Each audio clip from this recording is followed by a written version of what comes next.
안녕하세요. 반갑습니다. 리얼 미국 주식입니다. 오늘 리얼 미국 주식에서 준비한 주제는 엔비디아 테슬라 관세보다 더 큰 악재 나왔습니다라는 내용으로 오늘의 영상을 준비했습니다. 바로 시장에 나온 스태그플레이션에 대한 이야기인데요. 왜 증시가 하락했으며 우리는 어떻게 대처해야 될지 객관적인 지표들의 흐름에 따라서 대응할 수 있는 방법들을 여러분들께 제시해 드릴 예정이니 여러분들께서 영상 시청하시면서 혼란이 있는 증시에서 제대로 대응할 수 있었으면 좋겠습니다. 저희 리얼 미국 주식은요, 매주 월요일, 목요일, 토요일마다 매주 주에 3번씩 영상을 올려드리고 있습니다. 뉴스, 지표, 그리고 개별적인 종목 흐름을 통해서 전체적으로 시장의 뷰를 보아드리고 있으니까요. 영상 시청하실 때 참고하시면 좋을 것 같고요. 여러분께서 단기 뉴스가 난 필요하다. 이렇게 매주 이제 3번씩 영상도 중요하지만 빠르게 매번 매일 나오는 뉴스도 필요하다 하시는 분들이 많아서 리얼미국 주식 뉴스 드리고 있습니다. 메인 페이지에서 텔레그램 입장 링크 클릭하시면 접속할 수 있게 해놨고요. 무료로 영상뿐만 아니라 다양한 뉴스들 실시간으로 올려드리고 있습니다. 고정된 메시지 상단에 클릭하시면 증시의 고점과 저점을 알 수 있는 지표도 하나 더 여러분들께 드려놨으니까요. 해당 지표도 확인하시면 좋을 것 같습니다. 좋습니다. 간단하게 설명 마치도록 하겠고요. 저희는 많은 것 바라지 않습니다. 여러분들께서 응원의 댓글 달아주실 때마다 계좌 수익 1%씩 올라간다 생각하시면서 많이 응원 달아주시면 저희가 힘을 내서 다음 영상도 더 많은 정보 전달해 드려보도록 하겠습니다. 자, 그럼 본격적으로 오늘의 영상 시작해 보겠습니다. 자, 오늘의 영상 내용 정리입니다. 뭐 급하신 분들은 이것만 먼저 보셔도 돼요. 자세한 내용이 물론 중요하죠. 하나씩 보겠습니다. 미국 스태그플레이션 우려에 증시가 추가 하락했습니다. 지금 표면적으로 뉴스상으로 나오고 있는 이슈는 그러합니다. 진실일지 아닐지는 알 수 없으나 근데 스태그플레이션이라고 하기에는 애매한 자산 흐름들, 10년물 금리 채권이라든가 30년물 금리 채권들, 그 이외의 환율, 그 이외의 다양한 지표들이 이게 애매하게 좀 흘러가고 있습니다. 그래서 사실 정말 스태그플레이션인지는 한번 우리가 의심해 봐야 된다라고 보시면 될 것 같고요. 그리고 부채 한도 협상, NK 트레이드 청산, 실업률, 그리고 미국 GDP 악화 등 전체적으로 악재가 아직 꽤나 남아 있는 상황이기 때문에 우리는 스태그플레이션보다는 디플레이션의 가능성을 염두에 두면서 증시를 분할 매수를 준비하는 게 좋다고 보고 있습니다. 여기서 그러면 제가 바라보고 있는 뷰는 스태그플레이션이 아니라 디플레이션인데요. 그럼 이게 뭐가 다르냐라고 하면 스태그플레이션은요 답이 없어요. 이런 상황이면 정말 경제 대공황이 올 수도 있어요. 그때까지 금리 인하를 못해서 그래요. 경제는 안 좋아 죽겠는데 물가가 상승하니까 물가가 상승할 때는 금리 인하를 못 하거든요. 그래서 사실상 주식시장이 거의 끝도 없이 떨어질 수 있다 보시면 될 것 같고요. 디플레이션 같은 경우는 좀 다릅니다. 경제 둔화가 나오는데 물가도 같이 하락해요. 이러면 금리 인하가 가능하게 됩니다. 눌림목이 나왔다가도 다시 한번 대세 상승까지도 가능한 구조가 바로 디플레이션이라고 보시면 되겠죠. 제가 생각하고 있는 뷰는 디플레이션입니다. 그 뷰를 왜 그렇게 생각하는지 자세한 이야기를 오늘 또 준비해 봤으니까 여러분들께서 분할 매수 준비하시는 분들 꼭 반드시 오늘의 제 영상 시청하시고 참고해 보셨으면 좋겠습니다. 자, 그럼 시작해 보도록 하겠습니다. 우선 떨어진 원인부터 좀 봐야겠죠. 미국 근원 PC 가격 지수가 전월 대비 0.4% 상승했다. 이게 수치가 13개월 만에 처음이다라고 하는 수치래요. 한 1년 정도 전에 나왔었던 이제 물가 지표가 이번에 또 나오다 보니까 좀 혼란을 좀 주는 거죠. 예상치를 상회하면서 많이 상회하지는 않았습니다. 약간 상회하면서 문제를 일으켰습니다. 2월 미국 PC 가격 지수는 전년 대비 2.5% 상승하며 시장 예상치와 일치했다. 근원 PC는 전월 대비 0.4%, 전년 대비 2.8% 올라서 예상치 모두 웃돌았다. 이게 위에 있는 것하고 밑에 있는 것 차이가 뭐냐면 그냥 PC는 에너지, 뭐 석유, 천연가스 뭐 이런 것들 그리고 플러스 식료품 가격을 포함한 가격이고요. 근원 PC는 그것을 포함하지 않는 가격입니다. 그래서 보통 미국 정부에서 보통 원유나 천연가스, 뭐 식료품 가격이 워낙에 널뛰기를 많이 하니까 정책을 펼칠 때 이 가격 널뛸 때마다 정책 방향성을 바꿀 수는 없잖아요. 그래서 보통 정책을 낼 때에는 미국 중앙은행에서 특히나 뭐 금리를 인상한다든가 인하한다든가를 판단할 때는 근원 PC를 기준으로 지금 현재 수치를 정하게 됩니다. 근데 이 근원 PC가 꽤나 문제가 됐다는 거죠. 그렇게 되면서 자연스럽게 지금 현재 어, 주식 시장이 물가가 잡히지 않았네라는 우려감과 함께 시장 분위기가 안 좋아졌다라고 보시면 좋을 것 같습니다. 이리셨죠? PC는 연준이 통화 정책 결정 시 중요하게 참고하는 인플레이션 지표다. 특히나 이제 우리 근원 PC 전문가들은 관세 영향 속에서 인플레이션 압력이 강화되고 있다고 해석했고 이것을 한마디로 줄이면 경제는 안 좋아지는데 물가는 상승하는 즉 스태그플레이션 금리 인하를 하지도 못하는 최악의 경제 상태다라고 시장은 많이 해석하는 모습이었습니다. 실제 근데 PC가 엄청나게 많이 올라간 것 같지만 뭐 그냥 PC도 그렇고 근원 PC도 그렇고 엄청 뭐 높게 나온 것도 아닙니다. 예, 수치가 이제 변동폭이 조금 있다라고 뭐 앞서 들었을 때는 어마무시하게 많이 다른 것처럼 보이지만 저희 지표상으로는 크게 엄청나게 다르진 않죠. 근데 뭐 중요한 건 시장이 굉장히 예민하게 반응했습니다. 3월 28일 정규 시장에서는요. 전체적으로 증시가 많이 떨어지는 모습이었고요. 좀 재밌는 특징이 있다라고 한다면 엔비디아하고 테슬라는 어느 정도 눌림목 이후에 반등이 나오고 여기서 조정받았을 때 한 요 정도 조정이었다라고 한다면 뭐 나머지 마이크로소프트, 구글, 메타, 아마존 같은 기업은 직전 저점을 이탈하는 종목들도 굉장히 많았어요. 이탈해서 직전 저점 부근까지도 떨어진 기업들이 굉장히 많았다는 점이 좀 특징이었다라고 보시면 되겠습니다. 자, 근데 저는 지금 시장에 나오고 있는 스태그플레이션에 대한 이해가 저는 사실 요게 사실 이해가 그렇게 크게 되진 않는데요. 오히려 저는 지금 스태그플레이션이 아니라 디플레이션 가능성이 높다라고 보고 있는 편입니다. 그 근거를 보세요. 이게 무조건 그렇다는 건 아니고 그렇게 바라보는 이유가 있겠죠.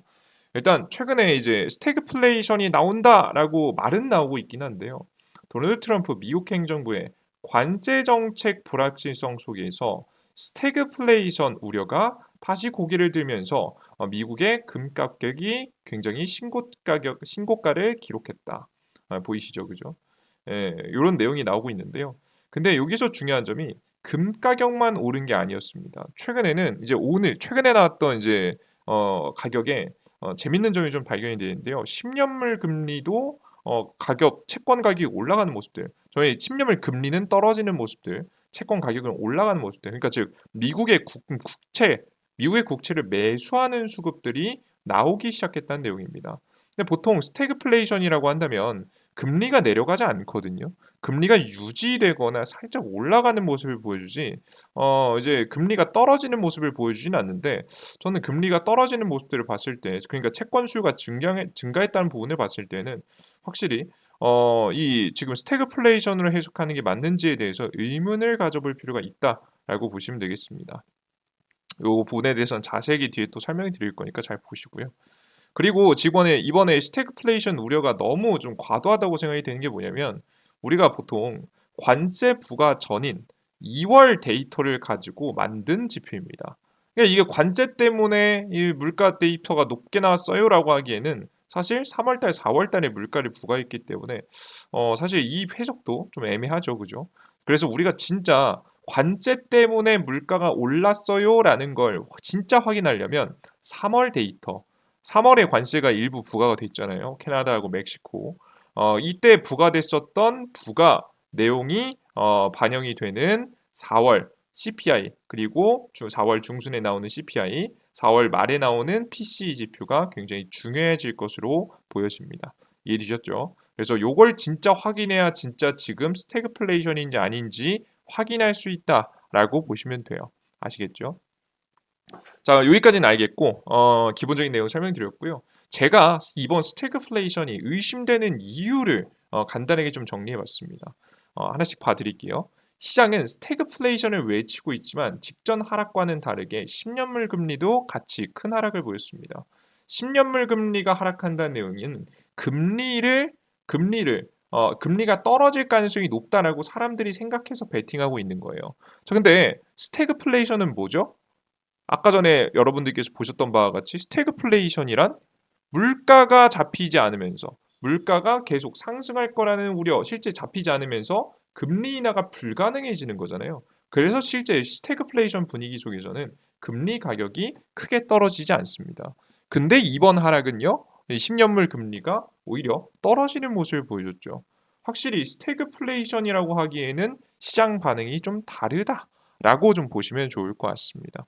아시겠죠? 이걸 꼭 하나 체크해 볼 필요가 있겠고요. 그리고 지금은 2018년도 관세 부과 이전까지 이제 과거의 사례를 보면 관세 부과 때문에 물가가 올라간다면서요. 그죠? 관세 부과 이후에. 근데 관세를 부과해 했던 과거 2018년도 물론 뭐 중국을 주로 대상으로 하긴 했지만 중국을 대상으로 한 관세 부과 이후에 오히려 지금 CPI하고 지금 이제 PC는 관세 부과 이후에는 떨어졌습니다. 이전까지는 올라가고 이후에는 떨어졌다. 그러니까 실제 이제 지금 여러분들께 봐드리면요. 지표를 여러분들께 보여드리면 이렇습니다. 화면 보시면요. 트럼프 정권에서 직접 관세를 이게 2018년도거든요. 2018년도인데 2018년도 7월 달에 관세를 부과했습니다. 7월 달에 관세를 부과하고 나서 오히려 물가 지표는 어떻게 되죠? 떨어졌습니다. 그러니까 오히려 사람들이 관세를 부과한다고 하니까 나 관세 부과하기 전에 막 가격이 인상될 것 같잖아요. 그죠? 나 가격 오르기 전에 미리 사놔야지라고 하면서 그 전에 구매력이 늘어났고요. 오히려 관세 부과하고 나면 오히려 사람들의 구매력이 떨어지면서 물가 지표가 하락했다라는 걸 과거에도 확인할 수 있었습니다. CPI 지표에서도 확인할 수 있고요. PCE 지표에서도 확인할 수 있는데요. 보시면 2018년도 7월 달에 관세 부과 딱 때리고 나서 오히려 PC 지표도 조정받는 모양새를 보여주죠. 그러니까 우리가 확실히 확인할 수 있는 게 물론 뭐 제가 방금 전에 근원 지표들 가져온 건 아니에요. 근원 지표도 그렇게 뭐 올라가거나 하지 않았어요. 중요한 건 오히려 물가가 낮아졌으면 낮아졌지. 그 전에 많이 이미 올랐고 관세 부과 전에 2월 달까지 많이 오르고 3월 달, 4월 달 실제 관세가 부과되기 시작하면 물가가 낮아질 가능성도 생긴다라는 걸 우리가 머릿속으로 인지하고 있을 필요가 있습니다. 이해되셨죠? 그래서 이미 과거 역사적으로도 이미 우리가 이렇게 흘러갔다는 걸 이미 알고 있기 때문에 지금 시장에서 정말 스태그플레이션이라고 하면서 증시를 폭락시키는데 이거에 대해서 여러분들께서 엄청나게 큰 우려, 정말 끝도 없는 급락이 계속해서 이어질 거라는 우려를 하실 필요는 없지 않을까라는 생각을 합니다. 물론 이것도 서서히 지켜보면서 저도 지금 확신하고 있는 건 아니에요. 좀 지켜보면서 적어도 3월 달 지표가 나오는 4월 달 CPI, 4월 달 PC 지표를 확인해야지 좀 어느 정도 알 수 있을 것 같은데 적어도 이 정도는 확인해 주고 우리가 가야 되지 않을까라는 생각을 여러분들께 설명드리는 겁니다. 아시겠죠? 지금 스태그플레이션이라고 확정 짓지 마세요. 디플레이션일 수 있습니다. 자, 그럼 디플레이션이면 뭐가 좋느냐? 앞서서도 설명드렸다시피 이 스태그플레이션이면요. 끝도 없는 하락입니다. 그러니까 답이 없어요. 경제가 막 무너지는데 금리 인하를 못 하니까 정말 경기 대침체가 오지 않는 이상 쉽지 않습니다. 근데 디플레이션은 좀 다르죠. 디플레이션은 금리 인하를 할 수 있기 때문에 적당히 떨어지다가 큰 상승이 나올 수 있습니다. 이해되셨죠? 우리는 그래서 앞서 말씀드렸다시피 우리는 디플레이션의 가능성이 높다. 저희 아까 10년물 금리 이미 움직인 거 보셨죠? 금리 인하 분위기 이미 어느 정도 이제 반영이 되고 있는 모습들을 확인했기 때문에 저는 물론 4월달 지표도 확인해야겠지만 지금으로서는 저는 가능성이 높다라고 하면 디플레이션의 가능성이 오히려 높지 않을까 싶어요. 그럼 디플레이션이면 우리는 어떻게 대응해야 되느냐? 굉장히 심플합니다. 어떻게 하면 돼요? 앞서 설명드렸던 바와 같이 분할 매수. 추가적으로 떨어지긴 하겠지만 분명히 금리 인하 기대감이 있을 거고요. 그 기대감에 따라서 저점이 잡히고 다시 상승에 대한 기대감. 과거 2019년도에 지금 현재 2018년도에 급락을 했다가 2019년도에 금리 동결, 금리 인하 서서히 하면서 2019년도에 대세 상승 날렸을 때하고 비슷하게 그 움직임이 나올 가능성이 높지 않을까라는 생각을 하고 있습니다. 그래서 저는 지금 현재 시장에서 뭐 스태그플레이션이다라고 너무 악재, 뭐 관세보다 더 큰 악재죠. 뭐 사실 관세로부터 이어진 악재라고 좀 보실 수도 있을 것 같긴 한데요. 이런 우려다라고 보실 수 있을 것 같긴 한데 중요한 건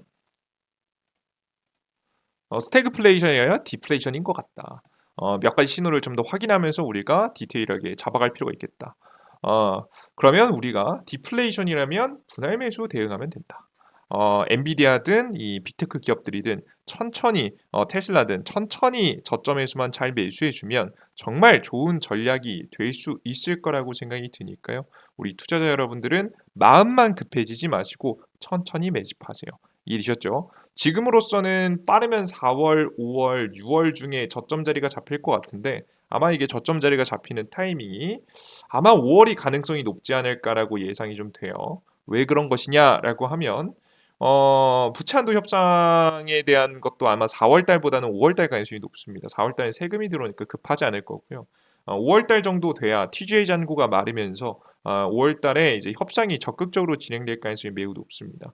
그리고 5월 달에 이제 그 일론 머스크가 뭘 하려고 하냐면 5월 달 5월 말까지 최대한 자신이 목표로 하는 지금 미국 예산안에 이제 미국 예산안 1조 달러를 깎는 지금 미국의 이제 재무 지원을 끊어버리는 정책을 진행하고자 하고 있죠. 네, 가장 이제 그 트럼프하고 이제 일론 머스크가 준비하고 있는 경제 최악의 위기는 아마 5월 달이 마무리되지 않을까 생각이 됩니다. 그래서 5월 달을 중심으로 해서 저점이 잡히고 그 이후에 상승 증시가 좀 예상이 되니까 시기는 좀 당겨지거나 미뤄질 수 있으나 지금 현재는 5월 달이 좀 유력해 보이니까 여러분들께서는 5월 달에 저점이 잡힌다 생각하시면서 대응하시면 조금 더 좋은 전략이 될 수 있지 않을까 생각 여러분들께 들어서 전달해 드렸습니다. 요즘 여러분들께서도 이 영상 보신 분들은 아시겠지만 제가 말하고 있는 저도 지금 복잡합니다. 그죠? 세상의 진실을 알 수 없고 이제 어떤 게 진짜 악재인지 눈에 보이지도 않고 언론에서 나오는 내용이랑 지표들이랑 다른 흐름들을 보이고 있죠. 굉장히 혼란스러운 증시입니다. 근데 보통 이렇게 혼란스러운 증시가 나올 때는요. 정말 정신 바짝 차리고 시장 지켜보셔야 돼요. 아시겠죠? 제가 시장에 언론에 나오는 내용들을 곧이곧대로 믿지 마시고요. 여러분들께서 직접 지표에 나오는 내용들을 팩트들을 위주로 체크하면서 조금 더 기준을 잘 잡아 나가신다고 한다면 훨씬 더 좋은 매매를 할 수 있지 않을까 싶습니다. 우리가 최고의 저점은 잡을 수 없습니다. 저는 뭐 애초에 개인 투자자가 그건 불가능하겠죠. 하지만 전 저점 부분 정도는 알 수 있다고 생각을 합니다. 여러분들께 다양한 지표들을 통해서 직접 저점 부근을 잡아 나갈 수 있는 방법들 보여드릴 예정이니까 함께 지속해서 영상 시청하시면서 진짜 저점이 어딘지 함께 잡아 나가면 좋을 것 같습니다. 제가 계속 추가 하락이 나올 수 있겠다, 추가 하락이 나올 수 있겠다라고 말씀드렸을 때 지겹다라고 말씀하신 분들도 계셨어요. 그죠? 근데 지금 이미 나오고 있죠, 그죠? 그러니까 우리가 지루한 내용도 여러분들께서 들으셔야 됩니다. 제가 항상 말씀드리면 제가 말씀드리는 뷰가 달라지지 않는 것도 확인하실 필요가 있어요, 여러분들. 그것에 대해서도 그것만큼도 이제 의미가 있는 겁니다. 이해되셨죠? 제가 말을 바꾸는지 안 바꾸는지 이런 부분들도 상세하게 잘 지켜보시면 훨씬 더 여러분들 투자에 많이 도움이 되시니까 꼭 확인해 주시면 좋을 것 같습니다. 좋습니다. 그리고 이제 앞서서 설명드렸다시피 실시간 뉴스가 필요하신 분들 요즘 이게 제일 중요할 것 같아요. 실시간 뉴스 안 보시면 안 됩니다. 이제 영상도 물론 해석해 드리는 내용도 물론 좋겠지만 실시간 영상들 아니 뉴스들 필요하다라고 하시는 분들은 제가 지표로 지금 이제 그 텔레그램으로 올려드리고 있습니다. 무료로 해당 어떤 뉴스가 나오는지 다 올려드리고 있으니까 필요하신 분들은 꼭 텔레그램 메인 페이지에서 링크 클릭하시고 접속하시면 좋을 것 같습니다. 자, 오늘의 영상 여러분들께 조금이라도 좀 힘이 되셨길 바라겠고요. 엄청 큰 급락보다는 눌림목 잘 잡으면 되는 시장이다라고 다시 한번 말씀해 드리면서 여러분들 저도 또 다음 영상에 좀 더 희망찬 내용이 있길 기대하면서 다음 영상에 또 뵙는 걸로 하겠습니다. 좋습니다. 오늘 영상 모두 고생 많으셨고요. 전 다음 영상에서 또 뵙겠습니다. 모두 수고하셨습니다. 감사합니다. 땡큐. 고생하셨습니다. 구독 버튼, 따봉 버튼 눌러주는 거 잊지 마세요. 모두 고생하셨습니다.